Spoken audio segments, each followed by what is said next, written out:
नेता प्रतिपक्ष जयराम ठाकुर ने कहा कि प्रदेश में कानून व्यवस्था पूरे तरीके से ध्वस्त हो चुकी है। सुक्खू सरकार कानून व्यवस्था को दुरुस्त करने को लेकर गंभीर नहीं है, जिस कारण बिलासपुर में गोलीकांड जैसी घटनाएं सामने आई है। यह पहली बार नहीं है जब बिलासपुर में इस तरीके से दिन दहाड़े गोलियां चलाई गई हो। इससे पहले भी इस तरीके की घटना हुई जिसमें पुलिस द्वारा कोई सख्त कार्रवाई नहीं की गई।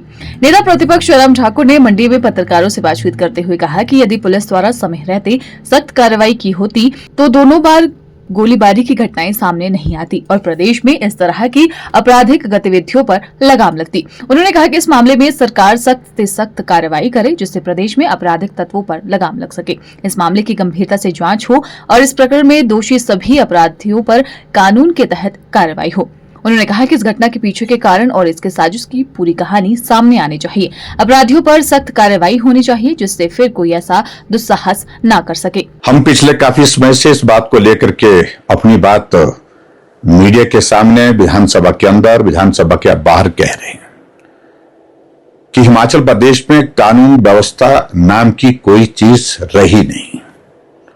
जो घटनाएं उन प्रदेशों में घटित होती थी, उन स्थानों पर घटित होती थी जहां क्राइम रेट बहुत ऊंचा होता था, गैंगवार होते थे, कम्युनिटी कॉन्फ्लिक्ट्स होते थे।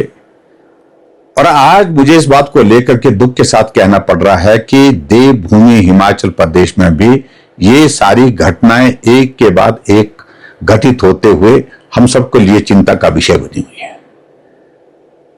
होली वाले दिन बिलासपुर में पूर्व विधायक बंबर ठाकुर के घर में जाकर के वहां गोलियां चलना और पूर्व विधायक उसमें घायल होना, उनका पीएसओ का घायल होना, ये स्वाभाविक रूप से हम सबके लिए चिंता का विषय है। आखिर ये हिमाचल किस दिशा में आगे बढ़ रहा है? और उसके बाद वो लोग गोली चलाने के बाद वहां से सुरक्षित भाग करके निकल जाते हैं। अभी तक भी कोई गिरफ्तारी मेरी जानकारी के अनुसार हो नहीं पाई है। और दूसरी बात, सबसे बड़ी बात जो मैं इसमें देख रहा हूं, इन्वेस्टिगेशन एक अलग प्रोसेस है, उस प्रोसेस को हम इंतजार कर रहे हैं, उसमें से क्या चीजें आती हैं। बिलासपुर की इस घटना को लोग अब अलग अलग तरह से देख रहे हैं।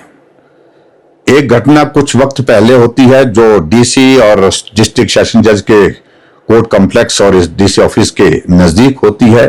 दिन दहाड़े गोली चलती है और उस गोली कांड में जो लोग गिरफ्तार हुए हैं वो कहीं से लाए गए थे, दूसरे प्रदेश से लाए गए थे और उनके लाने के पीछे ये चर्चा का विषय बना है कि उन्हीं लोगों का हाथ है जहां अब ये घटना दोबारा हुई है। और ऐसी सूरत में मुझे तो ये लग रहा है कि ये एक तरह का गैंग वॉर की तरह दिख रहा है। प्रदेश सरकार इसमें इन्वेस्टिगेशन करे, जांच करे और जो दोषी है उनके खिलाफ कार्रवाई करे। अच्छी खबर हमारे लिए कम से कम यह है कि पूरा विधायक सुरक्षित है, उनका पीएसओ भी सुरक्षित है। लेकिन इस घटना का मायने, घटना के अर्थ जो है वो बहुत गंभीर दिखते हैं, जिसको लेकर के हमको आज चिंता करने की आवश्यकता है। आखिरकार यह प्रदेश किस दिशा में बढ़ रहा है और कानून व्यवस्था की स्थिति क्या है, प्रदेश सरकार इन सारी चीजों को गंभीरता से क्यों नहीं लेती है, यह हम सब के लिए चिंता का विषय है।